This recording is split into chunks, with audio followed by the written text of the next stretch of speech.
At Capella University, learning online doesn't mean learning alone. You'll get support from people who care about your success, like your enrollment specialist who gets to know you and the goals you'd like to achieve. You'll also get a designated academic coach who's with you throughout your entire program. Plus, career coaches are available to help you navigate your professional goals. A different future is closer than you think with Capella University. Learn more at capella.edu. This is a real good story about Drew, a real United Airlines customer. After almost 4 years of treatments, I was finally cancer-free. My mom's like, where do you want to go to celebrate? I'm like, let's go somewhere tropical. And then pilot hopped on the intercom and started talking about me, and I was like, what is going on here? My wife beat cancer too, and I wanted to celebrate his special moment. That's Bill, a real United pilot. We brought him drinks and donuts. We all signed a card. I was smiling ear to ear. Best flight ever for sure. That's how good leads the way. Getting more as a MyLowe's Pro Rewards member is easier than ever with the Lowe's app. Download it today and earn 500 points the first time you log in. Plus, your digital wallet helps you scan, save, earn, and access what you need to manage it all in one place. Download the Lowe's app and take advantage of your Pro benefits today. Lowe's, we help, you save. Valid 12/1/25 through 1/7/26. Offer valid for first login per organization only. Loyalty program subject to terms and conditions. Additional restrictions apply. Visit Lowe's.com/terms for more details. Subject to change. You're listening to the Archaeology Podcast Network. You're listening to the Great Plains Archaeology Podcast. Join me as we uncover the rich histories of North America's Great Plains, exploring the latest archaeological discoveries and past cultures that shape this storied region. Welcome to the podcast.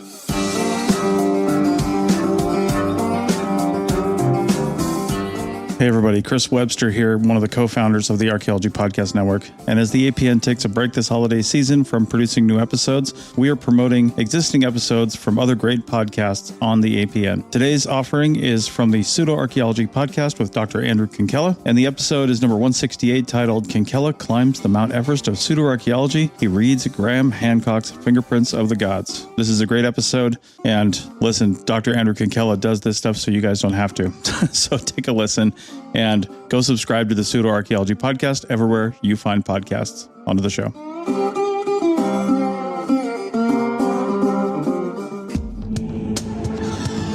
You are now entering the Pseudo-Archaeology Podcast, a show that uncovers what's fact, what's fake, and what's fun in the crazy world of pseudo-archaeology.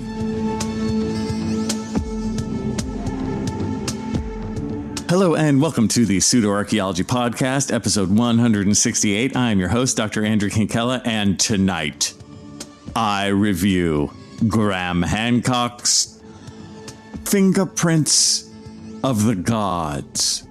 And my first question shall be, if they are gods, do they not leave fingerprints?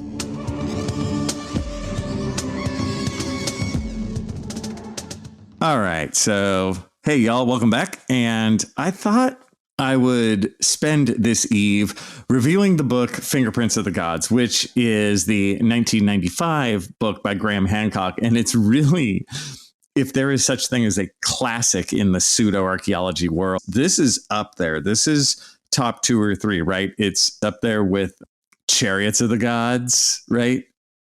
You have Chariots of the Gods, which came out in like 1968. You have Fingerprints of the Gods, which came out in 1995. And then you have Ignatius Donnelly, his book on Atlantis, the Antediluvian World, which came out in like 1880. I always forget if it's like 1881 or 1882. But I would say those are the big 3. And they all kind of tell versions of the same story. They all kind of rip each other off. They're really just reprintings of the same idea of Ignatius Donnelly. I would say that Chariots of the Gods, which is the 1968 one by Eric von Däniken, it takes the original idea of the sort of Atlantean super civilization, and he does the whole aliens thing, right? His idea is like ancient astronauts. That's kind of the core of the Eric von Däniken thing, although it's very meandering. And I would say that for Graham Hancock, for Fingerprints of the Gods, his core is that there was an ancient super civilization that was destroyed by a comet about 12,000 years ago, right? And it is interesting, first and foremost, Graham Hancock has been shilling the same old stuff now for 30 years, right? So the book's published in 1995. And this is its 30-year birthday party. Here we are with Fingerprints of the Gods, 30 years on. And I do notice, having read it now, that he has added the comet thing to my reading. And you guys, this isn't because I'm a fool, and I'm actually not I'm trying to be honest about this review as I go. I don't think there was anything about comets in Fingerprints of the Gods, because actually there was this original scientific data on possible comet impacts that didn't come out until the early 2000s. So this book was written before that. So he later adds the whole comet impact thing, because he needs something to destroy his ancient super civilization, right?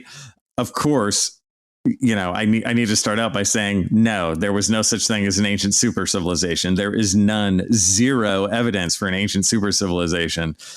And this book is classic pseudo-archaeology. I mean, it is the most pseudo of pseudo-archaeology book. It truly is. It has all the hallmarks where he has a story that he wants to tell you, that he wants to force on you.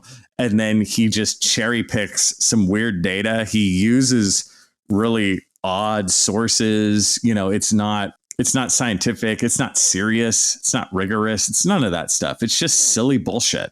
It really and truly is, and it's a total, utter waste of your time.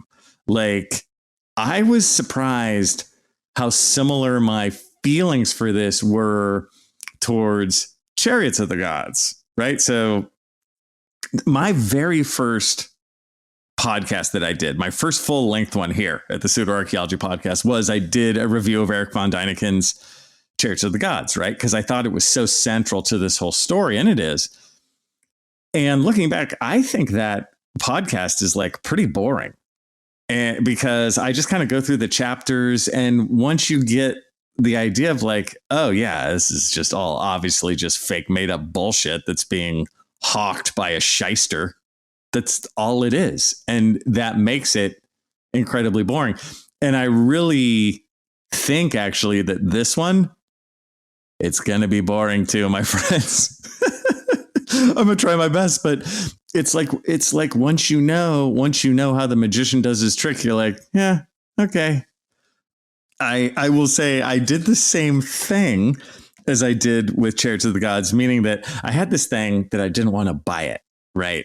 I didn't want to buy either of these books. I'm like, I cannot give money to Eric von Däniken or Graham Hancock. That's crazy. If you guys remember or ever listened to my original podcast, I think it's number 95 or something like that. I had gotten Chariots of the Gods. I'd found it in one of my old professors on her bookshelves. She had it just as a joke. So I took it over the summer for a week or two, and I read it and I put it back, right? No harm, no foul, and no money. So with this one of my students was like, hey, Kinkella, I think you need to read this, right? And he had it. He's like, here you go. And so I've had it. He gave it to me probably like 3 months ago at this point. I've had it. I've carried it as a cross on my back in my backpack for really several months. I'm like, I got to read it. I'd read a little at a time. I was shocked when I first got the book at just how big it is. You guys, it is a physically large book. It's slightly over 500 pages.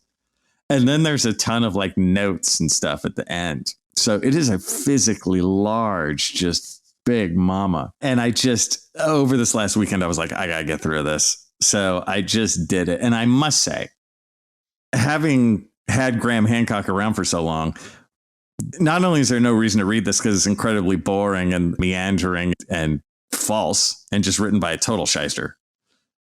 You've heard this story at this point, right? Graham Hancock has retreaded this one. If you've watched Ancient Apocalypse, that's what it is. Ancient Apocalypse is an updated version of Fingerprints of the Gods. You know, oh, and I guarantee as I talk about this, I will accidentally say fingerprints of the gods when I mean chariots of the gods and vice versa. You know, it's like, oh, God, the titles are so similar. And they're equally full of crap between the two. Okay. In terms of the writing style and stuff, Eric von Däniken in the 1968 one, his writing style is terrible. And it when you read through it, you're like, man, this needs an editor like really badly. I do think it may have been written in a different language at first and translated into English. But boy, right, you're like, these sentences aren't constructed well. This paragraph is like 2 sentences long. This is just sort of basic grammar and flow are really horrible in Chariots of the Gods. And just the ideas, some of it is, because it's 1968, some of it is so old and just stupid. I mean, the ideas themselves are foolish and a waste of time, but there's just an extra added bonus of like, what even is this steaming pile of shit, you know? Whereas Fingerprints of the Gods, see, I already did it. Fingerprints of the Gods, the Graham Hancock one, I will say this. And I say the same thing about Graham Hancock on his video stuff. If he wanted to do something good, he could. He is a fine writer. Like Fingerprints of the Gods, there are passages and portions of it that are written very well. And just like when I was talking about the second season of video that I was just talking about, all these titles, you guys, they like swim through my head, and they're all like so similar. His Netflix special, Ancient Apocalypse. God, why did it take me so long? His second season, I ruminated on the fact that he was talking about like the remains of settlement in the Amazon, and he could have done an actual real like documentary style video on the Amazon and done something good and done something with facts in it. But he wussed out and angled it towards his same old stupid super civilization thing. And it's just really too bad. And that's what I see. That's what I take out of Fingerprints of the Gods, because so much of it is just, man, you guys, I'll go through all this, but you've heard all this before. And not only have you heard it all before because you watched Ancient Apocalypse, you heard it all before because you read Chariots of the Gods. You heard it all before because actually all of it's a ripoff from Atlantis, the antediluvian world from 1881. You've heard it before because you've watched Ancient Aliens, right? You've heard it before because you've heard other YouTube pseudo-archaeologists say all this same crap, right? So I what's so funny is like, does that mean that Fingerprints of the Gods was ultimately a success? I don't know. I'm shocked, and I'm shocked it was as big of a seller as it is because it's so physically large and boring. Like, I'm like, how, man, you know, because like, even if I was like at an airport going to buy a book, I'd be like, that looks just like too big. It's a big book. So I will say before I will do the kind of a chapter summary in the next segment here. But before I go, I do want to say that the beginning of this book, in the intro, Graham does the same thing he's now done for 30 years that he has to do, which he treats the reader very early on. He goes, look, you're a courageous person for reading this.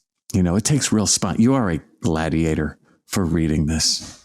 You know, like it takes real courage. You need to have courage, like Ignatius Donnelly, the pioneer, and be able to speak out against the orthodoxy, against the intellectual adversity, right? And all of this hidden knowledge that he's about to give you will begin a paradigm shift that is irrevocably underway, right? He does that whole thing. And as I said that, a couple of those things I said were direct quotes from the book, but I obviously, filled in for content.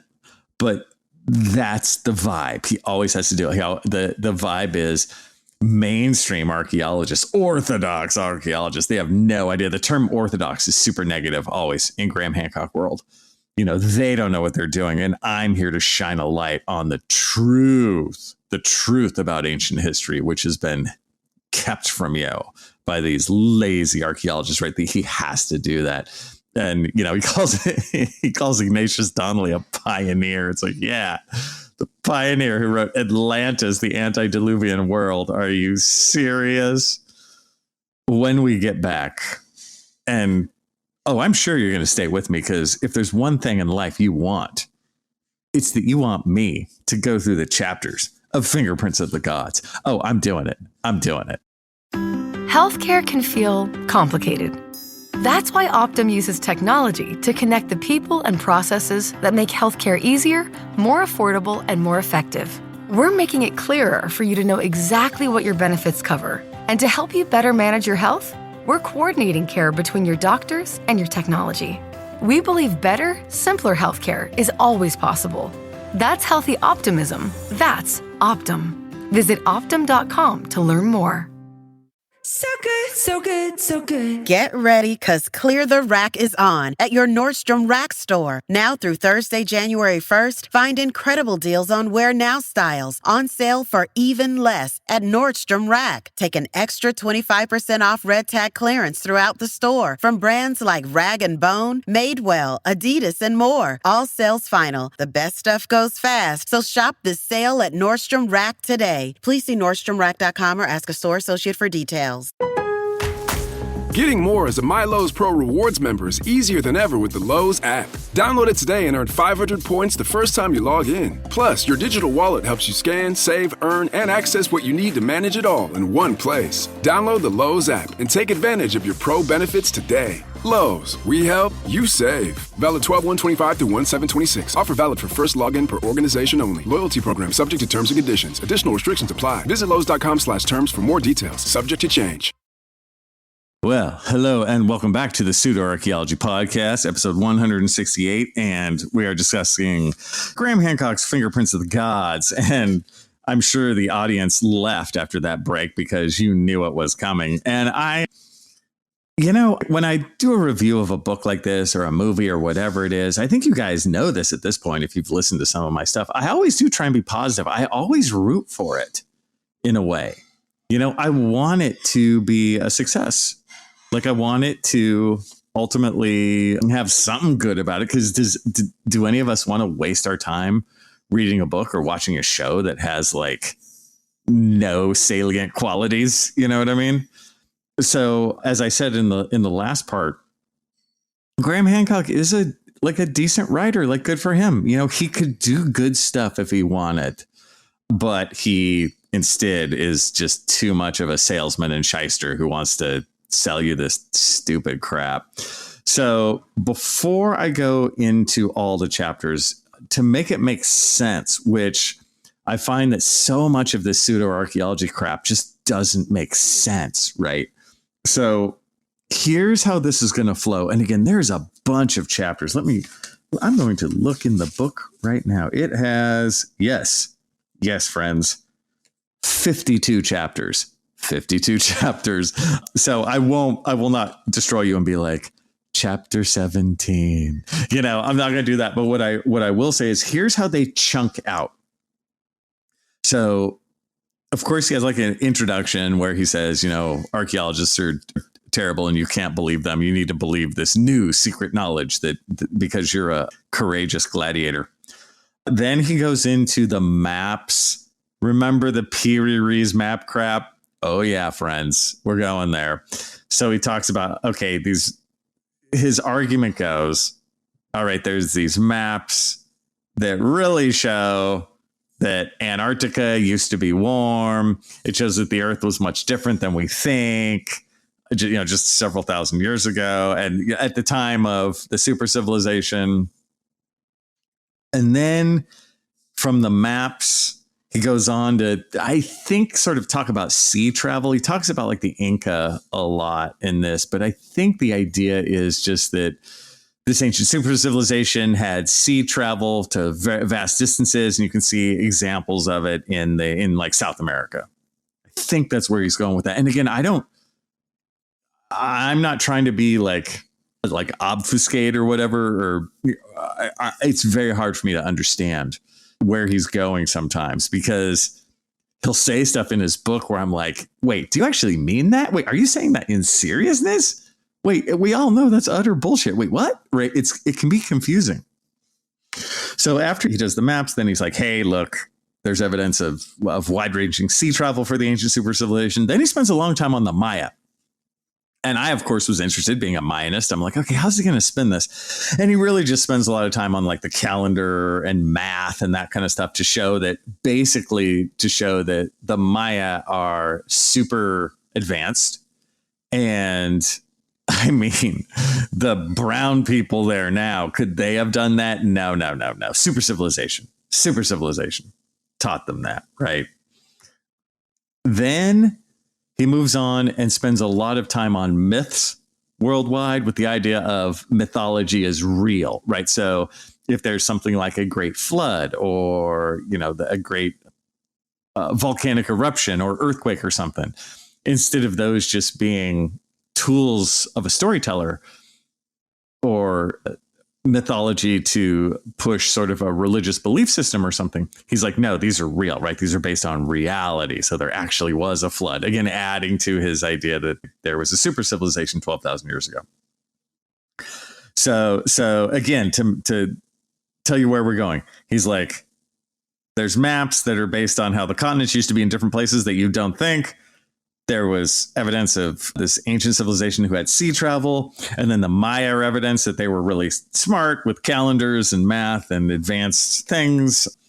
And there's more evidence because the myths from thousands of years ago are actually about real situations. Then he spends a long time on Egypt, of course. And, the basic and the stuff made in Egypt is too complex. So it couldn't be the brown people. These brown people, they're everywhere and they never know how to do anything. You need a super civilization, my friend.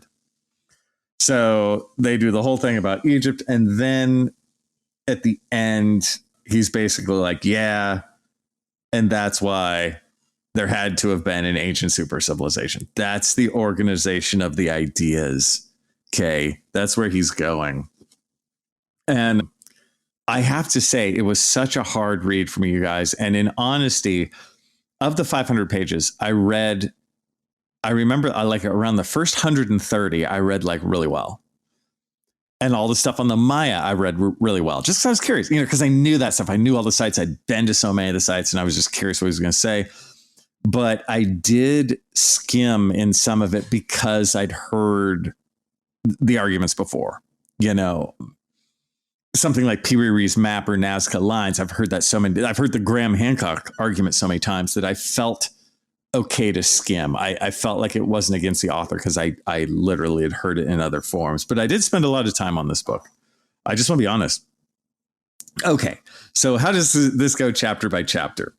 Well, in the beginning, there's the map stuff, right? And he keeps bringing up this guy named Charles Hapgood. And Charles Hapgood was a researcher, and he really leans heavily on Charles Hapgood. If you Google Charles Hapgood and you read the first line from Wikipedia, Charles Hapgood was born in 1904 and he dies in 1982. So he's doing his stuff in the 60s, 70s, that kind of thing. Charles Hutchins Hapgood was an American college professor and author who became one of the best known advocates of the pseudo-scientific claim of a rapid and recent pole shift with catastrophic results. That's who Graham Hancock is hanging his hat on, right? And there's a handful of other guys like this as we go through here where you're like, oh, good Lord. And of course, Graham Hancock does this thing where he's like, oh, and they gave Charles Hapgood a cold shoulder, a man ahead of his time. Those are direct quotes. That they cold shouldered. They just didn't listen to his genius. It's like, oh my God, dude. Yeah. Rapid pole shift and Antarctica moved. It's just, see, we're on chapter 1 and you see my pain. And I think you guys are feeling the pain too. What's funny is I wrote little notes in the margins every so often. I wrote to myself, Hard to read because I know it's utter BS. Do you want to deep dive a lie? Exactly, right? You know it's bullshit. And you're like, I don't want to deep dive in this. I don't want to try and prove it wrong because I know it's stupid and it's a waste of time. Oh, look, my next note is waste of time. I also put utterly untrustworthy and 1,000 logical fallacies. Yeah. So there's that. Then he goes on to the Piri-Reis map. And there's another one called the Oronteus Phineas map. I believe it's all the same stuff. These are old map. Oh, by old, I mean like 1500s, 1600s, 1700s, that kind of stuff. Where he's trying to show that somehow these early explorers mapped a non-glacial Antarctica. They mapped a green Antarctica, and it's just like stupid. Oh, I wrote to myself, over-explaining old shitty maps, meaning in meaninglessness. That's exactly right. That's what that is, right? You're just wasting time. Oh, the idea that the Piri-Reis map is so good that they had obviously figured out like longitude way before, many, many centuries before. It's like, no, they didn't. See, that's just a stupid lie, right? It's a waste of everyone's time. So, oh, I did put that he writes in a flowery and overdramatic style, which he kind of does. But dude, check this out. This book, if it was just a travel log, it would be pretty good. That's the best part of this book. The best part of Fingerprints with the Gods. Graham, I'm going to give you some serious kudos here. He's a fine travel writer because he and his wife actually visit a bunch of these places. And he's at his strength when he talks about like driving in a Jeep with somebody or the difficulty of the hike or, you know, where they were staying or getting lost or whatever it may be. Like when he does that, I'm like, yeah, I'm with you, dude. That's awesome. He does well. If he just cut out all the bullshit and just talked about this traveling he did to these cool sites, it would be great. And it would make the book a ton shorter. Missed opportunity. Anyway, so he does the maps. Then he's moving on to the sort of like the sea connections, right? The idea that the ancient super civilization made it to Nazca. And this is the sort of the South America, the Inca part. Where first, of course, he says the Nazca lines are much older than we date them to. When we as archaeologists talk about the Nazca lines, they usually date to the first several centuries AD, like 300 AD or, you know, that kind of thing. But he's like, no. They're much older. I will say, and we have to remember this, that Graham Hancock does not talk about aliens. So he's not here to say the Nazca lines were runways for aliens. You got to give him that. The guy is smart enough he never talks about aliens, right? He does not, that's not his deal. His deal is the ancient super civilization, to teach all the brown people how to have civilization. He calls them like the civilizers. Oh, man. And I will say, do I think Graham Hancock is a racist? No, I don't. But does he peddle in like racist ideology? Of course he does. You know, this stuff, this idea that the current people in the Maya area or the Inca area, pick your poison, are just too stupid and backwards to have done the cool ancient stuff that their ancestors did. You know, it's ludicrous and it's sad. And Graham Hancock is no fool. So in the past 20 years or so, he's definitely like tamped down that kind of rhetoric. He's kind of like muted it a lot, right? So, but at the bottom, it still is. It's still this idea that like this ancient super civilization needed to show these people how to do stuff. And it's to civilize them, you know, and it's dumb. Waste of our time. So from the Nazca lines, the Nazca lines are much, much, much older. And somehow I think he was relating it to the lines were done by map makers or something. It's pointless. Then he talks about like Cuzco, the Incas, Viracocha, who's like a god, figure for the Inca. And of course, he talks about Viracocha, this Inca god, as a civilizing white guy, as a foreigner, right? And that idea is going to come back and back and back. Like this idea that they have a beard or they seem Western or, they're not from this area. It just goes on and on and on. He goes onward to Machu Picchu. This is all in South America.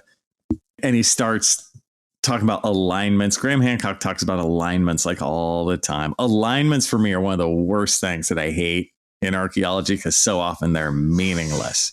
You can align anything to anything. You know what I'm saying? It's very easy to make alignments. And even real archaeologists, like they have to watch out and not get caught up. I will believe alignments if they're very, very set in stone and obvious, like something like Stonehenge. Yes, those are real alignments, right? And I've seen others. Certain Maya E groups. Yes, those are alignments. Those are real. And what I mean is alignments to like the summer solstice, winter solstice, this kind of stuff. There are a handful of those things, but this is one of Graham Hancock's greatest foolish moves is he puts alignments on everything. And he tries to say that the alignments mean that these sites are much older. And that carbon-14, no, carbon-14 doesn't matter. It's the alignments. And he does that by working in precession. This is something he works into all this stuff. It's just an extra layer of bullshit. So precession's a real thing. Precession, like the Earth, does this thing called precession, meaning it wobbles on its axis a tiny bit. And the wobble takes 26,000 years to complete. It's a little bit. It's like 2 degrees. And what that means in reality for us is like right now, the North Pole, the North Star is directly over the North Pole. But it's only directly over for so long that the where the Earth's north points wobbles a little and it cruises around. It makes sort of a circle in the sky, but that cruise takes super slow. It's 26,000 years. In 26,000 years, it'll be back to the North Star. And it moves so slow that we will notice nothing in our lifetimes, right? It's one of those. But it cruises around where the north will be away from the North Star just a little bit. Like, don't think that it goes all the way across the night sky or something. It'll be just a little bit. It makes this little circle in the sky. And one of Graham's arguments is, well, this stuff doesn't align to anything now, but 13,000 years ago, it aligned to north. It's like, oh my God. And that's why this 1,000-year-old site is actually 13,000 years old. It's like, oh my God, it's just so dumb. See, it just brings me down. It's like, it's just, I put some more notes in the margins. What did I write? Can't trust a thing. Statements made as if there is no other way to see it. Yeah, he constantly goes, and obviously that means this. You can only take this as this. No, you're just spouting horseshit. Oh, and with that, let's leave for a moment and then come back. Well, hello and welcome back to the Pseudo-Archaeology Podcast, episodes 168. And we are talking about Graham Hancock's Fingerprints of the Gods. And all 2 of you in the audience who are left, we can talk together in a little circle.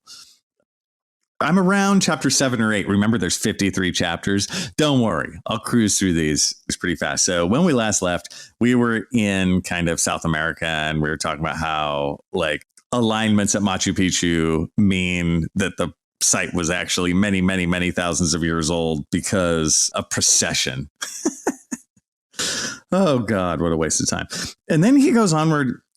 He talks about Lake Titicaca a little bit. And this is one of those moments, you guys, where I'm not sure if he means this because it's so stupid. I'm like, wait, are you sure? So if Graham Hancock didn't mean this, I'm sorry, I took it wrong. But I think he was hinting, and he does this a lot. He's just sort of hints, or when you see interviews with him, he goes like, well, but what if? What about this? And wouldn't it be fascinating if, and he just sort of blathers on. And this one is, I think that because of the continental shelf like rising, that the ocean water, that Lake Titicaca actually had ocean water trapped in it as it rose. think that's what he was at, which is like, just like, what? Anyway, I don't know. And moving on. But by this point, too, he's going to start to pour in the idea that some of the Inca mythology is very similar to the Egyptian mythology. I mean, it's so similar. I mean, the only solution is that it's from the same source. Yeah, whatever. He doubles down on the alignments plus precession equals super old dates. That some of these sites, of course, are much more ancient. Yeah. He's Tiwanaku. This is a site back to the South America world, the Inca world, as a port city, which is just weird. It doesn't make any sense because he has to try and prove a flood. So he's going to take a city that's, not near the ocean and be like, well, it was supposed to be a port and it was a port before the ancient flood. Well, I don't know. He moves on to the Maya world. He talks a lot about Chichen Itza. He talks about Maya sacrifice. He talks about some of the Aztec stuff that he talks about in a way that shows that he's not really looking at deep source material. This happens a lot, sort of a tourist version of stuff, because really that's what he is. Graham Hancock is a tourist who visits sites and then writes crazy books. Nothing wrong with being a tourist. He has been many places. He has been there in person, but he is not an archaeologist. He doesn't spend time there. He doesn't do work there. He doesn't do research. He just looks around, which is fine, except he lies about it. He talks about Quetzalcoatl, again, comparing it to Viracocha, South America. Oh, they're all the same. He goes to Cholula, which is a site in Mexico. He talks about the Olmec. And for those of you who don't know, the Olmec are kind of the precursors to the Maya, right, in Central America, most famous for the big stone heads, right? Those like megalithic stone heads, which of course he calls the Negroid heads, and he's like, oh, well, showing us that, of course, these are carvings meant to show Africans, So the Olmec were carving the, quote, Negroid heads based on these Africans who came over, but they were civilized by the, quote, the civilizers, which were bearded Caucasians. I'm quoting this stuff, you guys. So he moves on to Palenque, which is a very pretty Maya site, one of my favorites. Just if you have time to go, I highly recommend. And then the Pakal's tomb thing. This is Graham at like his stupidest in terms of just silly. He actually goes with the Eric von Däniken thing to a degree. Eric von Däniken is most famous example of ancient astronauts, like real idiocy, is Pakal's sarcophagus lid. The idea that Pakal is carved as being sitting in a spacecraft, right? Because he's sitting similar to the Apollo astronauts.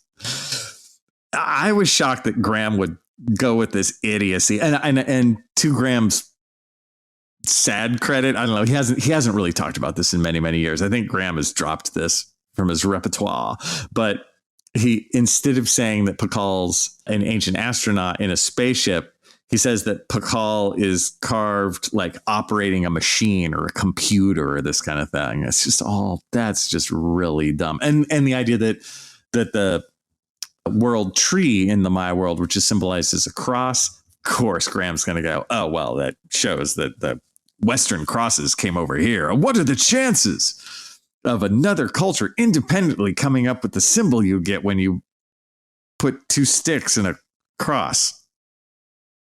Come on, man. He goes on to Teotihuacan, doubles down on the myths as reality, doubles down on like, hey, what about all these myths about waters and floods and earthquakes and volcanoes, right? And starts to pour in the whole ice age thing of like, hey, about 12,000 years ago, there was an ice age. And at that time, that's when the super civilization fell apart. He doubles down on the precession thing. He explains the precession thing. The precession takes 26,000 years. He doubles down on his solstice alignment stuff. Let's read from my margins. Let's see. Boring. Questions ludicrous. Obviously pointless. Do I want to look all this up? Waste of time crap. Extreme diffusion, right? This is an example of, this is the number one thing that pseudo-archaeologists do, which is they use the idea of extreme diffusion, the idea that all cultures are somehow interrelated, the idea that all complex ideas come from one super civilization deep in the depths of time and then diffuse to all the other civilizations, right? There's no such thing in this narrow mindset as independent invention. It's all interrelated, right? Oh, yes. I've also written he does constant comparisons, left turns, and observations. Yeah. He just says, again, wouldn't it be interesting if, doesn't this remind you of, this kind of thing. And he just kind of twists out into space. He has a ton of cited works at the end, but the huge percentage of them are just bad. They're just crap. They're not real science. And I'm not here to tell you that reading scientific papers is my joy. Even archaeology ones, they can be very dense and boring in their own way, right? But they're real. I got to give that to my colleagues. My colleagues can write some boring shit, but it's real. This stuff is not real. And the cited works at the end of this book are basically a hilarious cherry pick fest where he doesn't cite the main books on all of this stuff, basically. I mean, I can really speak to the Maya stuff. The Maya stuff is just a stupid waste of time farce because it's just like old books, half cited. The main ones aren't. He's just making up a story. Rewritten to myself. So much blather, deadly boring. He reiterates the Egypt stuff. Egypt's too complex. The stupid ass Sphinx is super old thing. The Sphinx is 10,000 years old or whatever. I am so sick of that one. It's so dumb. It's a waste of our time. The idea, again, this was weird to me. The idea that the Egyptians needed outside help for agriculture. Again, I could have gotten that wrong, but that's what he seemed to be saying. Yeah, the Egyptians are too stupid. So the super civilization had to teach them how to do agriculture. And then what you learn if you're reading Fingerprints of the Gods is every time you start to see math, you're like, oh no. Because Graham also does those stupid calculations where it's like, well, if you take the diameter of the Great Pyramid and you multiply it by 3.216, and then you take the arc between the North Star and Sirius, then you divide it by 3, right? They do that crap. On the Joe Rogan podcast, when Flint Dibble did his masterful Graham Hancock takedown, Flint made fun of the math stuff. Flint did a couple math examples using Graham Hancock's bullshit. Yeah, these are just those shystery math things. It's almost as stupid as if you take this number and you divide it by 2, take your age, divide it by 2, then multiply it by 2. You know what you get? Get your age. Oh yeah, right. It's not that stupid, but it's the same kind of thing where it's number mumbo jumbo. So he does that, which is again a pure waste of your time. He writes at the end of the book, he writes how his own researcher quit. And basically, I think wrote him this note that just said, basically, what you're doing is crazy. There's no evidence for this. This whole super civilization thing is impossible. And he wrote it in there as a point of pride, I think. It was weird for me as sort of an outsider. I'm like, your researcher was right, dude. What? Again, I'm just reporting. And then, of course, at the very end, he's like, look, if you need evidence for the super civilization, it's Antarctica, dude. Remember the beginning? Remember your good friend Charles Hapgood? Most famous for his pseudoscience claims? That, you see, the super civilization is underneath the ice in Antarctica, so you need to go over there. And so the idea that me as a real archaeologist needs to waste my time to do that bullshit, it's like, no, I'm not going to waste my time and then find nothing and then go on from there. And that's really the end. I know. I lying. The last page is he interviews like a Hopi wise man in Arizona, you know, and of course the Hopi guy's like, hey, we're doing bad things to our environment and we should all be better to the earth, is basically how it ends. I don't know what to tell you, but that's it. That's 53 chapters. That's over 500 pages. He has Graham being the shyster and fraud that he is. And, you know, it doesn't make me feel good. I don't like talking poorly about people. When I watch, like, there's certain YouTube shows and podcasts and stuff that talk poorly about people. I am not a fan of that crap, you guys. I'm really not. And so I've really had to battle myself in terms of how to talk about Graham Hancock, because I don't like accusing somebody of being a fraud or of a shyster. But God, man, he's a total fraud and a shyster. He just is. Like, that's a fact. Look at this ludicrous bullshit that he's been selling. That's just a retread. It's like a retread combo of mostly Ignatius Donnelly's Atlantis, the Antediluvian World, and then a sprinkling of Eric von Däniken, Chariots of the Gods, right? And so, I mean, huge portions of it are just like ripped from that stuff. I'm not here to say he plagiarized, but he just re-upped the same old ideas and stuck a travelogue onto it. And the travelogue part's good. So I don't know, you know, it's so hard for me to say, but that's the deal. That's what you're getting here. And so there have been a handful of people who've taken up Graham Hancock who have learned from his fraud. And they do that same thing on YouTube or, you know, pick your social media poison. And it's sad. It's too bad that this stuff continues to sell. I mean, I get shades of like Curse of Oak Island in this, you know, it's where, since they're focused on nothing, since it's just complete bullshit, you are just drilling into nothing, literally. I mean, how many times on this podcast have I said the term waste of time? It's really what it is. And I'm of two minds in this because Graham Hancock keeps me employed in the Pseudo-Archaeology Podcast. You know what I mean? But at the same time, it's an utter waste of time. Read books on real archaeology. Visit a real archaeological site. Listen to real archaeologists. Learn real history. Don't waste your time with a shyster and a fraud and of anyone on earth, the guy who puts pseudo into pseudo-archaeology. And with that, I'll see you guys next time.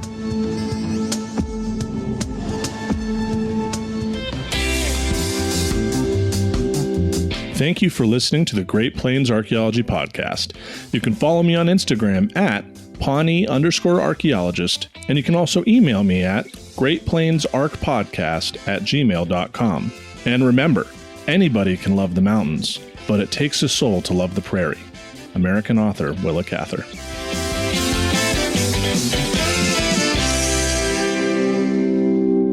The Archaeology Podcast Network is 10 years old this year. Our executive producer is Ashley Airy, our social media coordinator is Matilda Siebrecht, and our chief editor is Rachel Roden. The Archaeology Podcast Network was co-founded by Chris Webster and Tristan Boyle in 2014 and is part of Culturo Media and DigTech LLC. This has been a presentation of the Archaeology Podcast Network. Visit us on the web for show notes and other podcasts at www.archpodnet.com. Contact us at chris@archaeologypodcastnetwork.com.